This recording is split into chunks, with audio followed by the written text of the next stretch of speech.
আসসালামু আলাইকুম।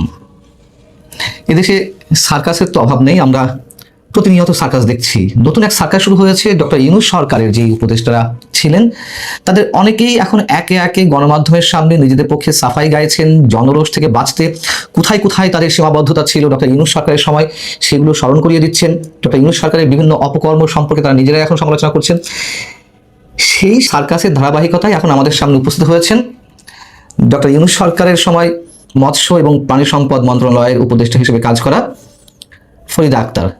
তাকে আমরা সবাই খুব ভালো করে জানি। এই ভদ্রমহিলা এনসিপির ভাবগুরু, তাত্ত্বিক নেতা ফরহাদ মজহারের সহধর্মিনী। এই ফরহাদ মজহার আবার ইউনূস সরকারের সমালোচনা একদিকে করতেন, আবার তিনি নিজের স্ত্রীকে উপদেষ্টা বানিয়ে বসেছিলেন, সব ধরনের সুযোগ সুবিধা নিচ্ছিলেন, আবার ইউনূস সরকারের সমালোচনা করছিলেন। সমালোচনা এই জন্য করছিলেন যেসব জায়গাতে এনসিপির আপত্তি ছিল সেই সব জায়গাতে এনসিপির হয়ে তিনি ইউনূস সরকারের সমালোচনা করছিলেন। অনেক কিছু করতে যাতে বাধ্য হয় ডক্টর ইউনূস, সেই জায়গা থেকে তিনি খুব উচ্চকণ্ঠ ছিলেন। এই মুহূর্তে সবচেয়ে বিতর্কিত যে বিষয়টি যুক্তরাষ্ট্রের সঙ্গে আমাদের বাণিজ্য চুক্তি, সেই বাণিজ্য চুক্তি যে কতটা ভয়ঙ্কর, আমাদের বিষ পান করার মতন একটা চুক্তি ডক্টর ইউনূস সরকার করে গেছে, সেটি এখন আমাদের সবার কাছে মোটামুটি খোলাসা। সেই বিষয় নিয়েই এখন ফরিদা আক্তার সেমিনার সিম্পোজিয়ামে কথা বলছেন। তিনি কতটা বাধা দিয়েছিলেন, কতটা আপত্তি জানিয়েছিলেন এই চুক্তির বিষয়ে, এবং এই চুক্তি যে কতটা ক্ষতিকর বাংলাদেশের জন্য, না আত্মহত্যা সামিল, সেই বিষয়গুলো তিনি মনে করিয়ে দিচ্ছেন। এবং তার সর্বশেষ পদক্ষেপ হিসেবে তিনি ডেইলি স্টারে একটি দীর্ঘ আর্টিকেল লিখেছেন। সেখানে তিনি যুক্তরাষ্ট্রের সঙ্গে বাণিজ্য চুক্তির আওতায় মাংস, পোলট্রি এবং অন্যান্য প্রাণীজ পণ্য যে আমদানি করা হবে তার ভয়াবহতা সম্পর্কে তুলে ধরেছেন। এর আগেও তিনি একটি সেমিনারে এই ধরনের কথা বলেছিলেন। এই আর্টিকেলেও তিনি বলেছেন যে কথা, সেখানেও তিনি বলছিলেন যে নির্বাচনের মাত্র 3 দিন আগে এই চুক্তি হয়নি, বরং প্রক্রিয়াটা অনেক আগে থেকেই চলছিল। একটি দেশের সঙ্গে আরেকটা দেশের চুক্তি হচ্ছে, সেখানে আমরা গোপন রাখার কথা মেনে নিয়ে বসে আছি। এমনকি সরকারের ভেতরেও সবাই সবটুকু জানতে পারবে না, এটা তো হতে পারে না। অর্থাৎ তিনি বলছেন যে তিনি যতটুকু জানতেন সে বিষয়ে তিনি প্রতিবাদ জানিয়েছিলেন, আপত্তি জানিয়েছিলেন। আবার অনেক কিছুই জানতেন না যা এখন আমাদের সামনে আসছে। তার বিষয়ে দু একটি কথা বলবো পরে। তার আগে তিনি তার সেই দীর্ঘ আর্টিকেলে আরো কি কি বলছেন সেটি একটু ছোট আকারে বলি।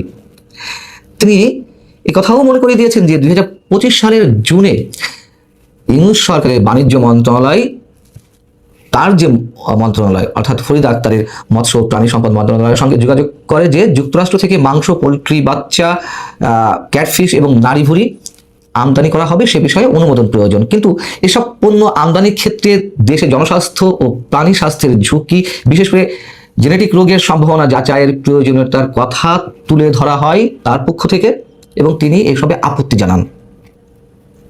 এবং যেই পণ্যগুলো আসবে তার টেস্টিং ব্যবস্থা বাংলাদেশে থাকবে না সেটি উল্লেখ করে তিনি বলছেন যে যুক্তরাষ্ট্রে উচ্চমানের টেস্টিং ব্যবস্থা থাকলেও আমাদের দেশে সে দেশের পণ্য আসার আগে নিজস্ব পরীক্ষার ব্যবস্থা থাকতে হবে। কিন্তু আমরা দেখলাম চুক্তিতে এ ধরনের কোনো সুযোগ রাখা হয়নি, ওখানে যা আছে সেটাই মানতে হবে। এবং এই যে পণ্যগুলো যুক্তরাষ্ট্র থেকে আসবে সেগুলো স্রেফ ডাম্পিং ব্যবস্থা হিসেবে এগুলো আনা হচ্ছে বা যুক্তরাষ্ট্র পাঠাবে। তিনি যেটি খুলাসা করছেন যে যুক্তরাষ্ট্রের অতিরিক্ত উৎপাদিত মাংস বাংলাদেশে ডাম্পিং হওয়ার আশঙ্কা আছে। অর্থাৎ যে মাংসগুলো আসবে সেগুলো ওভার প্রোডাকশন, যুক্তরাষ্ট্রে যে অতিরিক্ত উৎপাদিত পণ্যগুলো মাংস সেগুলোই বাংলাদেশে আসবে, এবং সেগুলো বিষ সমতুল্য জেনেটিক্যালি মডিফাইড সয়াবিন কর্ন খাওয়ানো হয়, এবং ওদের ওভার প্রোডাকশনকে ওরা সমুদ্রে ফেলতে পারছে না বলে আমরা তাদের ডাম্পিং গ্রাউন্ড হতে যাচ্ছি। এতে দেশের প্রায় 2 কোটি খামারি এবং পশুপালন নির্ভর মানুষের জীবিকা ক্ষতিগ্রস্ত হতে পারে বলে তিনি উদ্বেগ প্রকাশ করেছেন। এবং তিনি যা বলছেন কথাগুলো কিন্তু সত্য, অবশ্যই সত্য। কিন্তু কেন এখন এই পর্যায়ে এসে বলছেন? আরেকটু বলি তিনি কি বলছেন আর্টিকেলে। নাগরিক হিসেবে, সরকারের একজন হিসেবে আমি যুক্তরাষ্ট্রের সঙ্গে বাণিজ্য চুক্তির তীব্র বিরোধিতা করেছি, শেষ দিন পর্যন্ত লড়েছি। তবে শেষ পর্যন্ত সরকারের ভেতরে থেকেও চুক্তি ঠেকাতে পারিনি। এই না পারার দায় আমারও রয়েছে। বেশ ভালো কথা, আপনি সত্য বচন উল্লেখ করছেন, আপনি দায় স্বীকার করে নিচ্ছেন। দায় যদি থেকেই থাকে, ইউনূস সরকার বিদায় হয়ে যাওয়ার পরই কথাগুলো বলছেন কেন? এর আগে কয়েকদিন আগে যে সেমিনারে বক্তব্য দিলেন বা সংবাদ সম্মেলনে বক্তব্য দিলেন, এরকম কোনো কথা কেন ইউনূস সরকার থাকতে, আপনাদের সরকার থাকতে জনসম্মুখে প্রকাশ করেননি? ভয় কি ছিল? উপদেষ্টা পদ চলে যাওয়ার? এখন একেবারে ফ্রেস্তা সেজে যাওয়া হচ্ছে। মুদ্রা কথা এটুকু স্পষ্ট করে বলতে চাই, দায় আছে যদি এমনটা মনে করেই থাকেন, মামলা ঠুকে দিন আদালতে।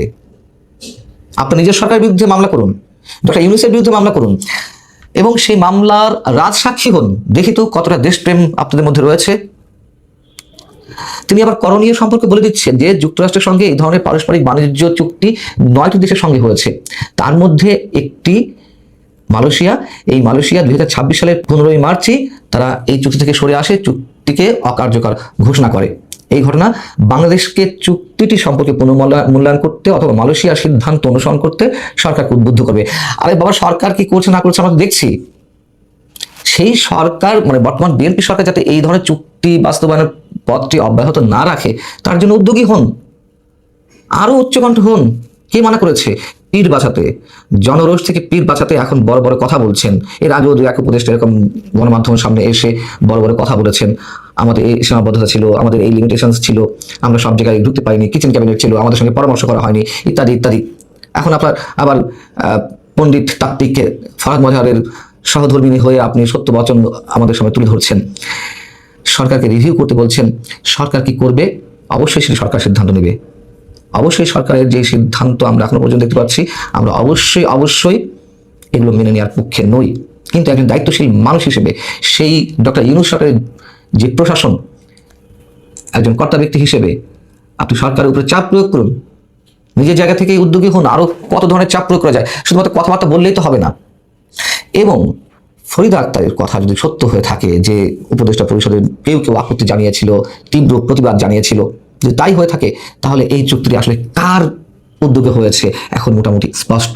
ডক্টর খলিলুর রহমান নিজে বলছেন যে এই চুক্তিতে গোপনীয়তা বলে কিছু নেই, আর ফরিদা আক্তার বলছেন এই চুক্তিতে যথেষ্ট গোপনীয়তা ছিল যেটি আমরা আগে জানতে পারিনি। ডক্টর খলিলুর রহমান মার্কিন এজেন্ট হিসেবে এই দেশে প্রবেশ করেছেন ডক্টর ইউনূসের হাত ধরে, পরবর্তীতে বিএনপি সরকারের ঘাড়ে সওয়ার হয়েছেন। বিএনপি সরকার তাকে এই মুহূর্তে কোলে তুলে নিয়ে বসে আছে। কথা বলতে আমরা বাধ্য হচ্ছি, কিসের বিনিময়ে, কিসের আশায়, কিসের চুক্তিতে, পেছনের কারণগুলো কি আমরা স্পষ্ট করে জানি না, তবে অনেক কিছু অনুমান করা যায়। এই খলিলুর রহমানের বিরুদ্ধে দরকার পার্সোনালি আপনারা আদালতে শরণাপন্ন হন, তখন তো অনেক কিছুই খোলাসা হয়ে যাবে। আর যদি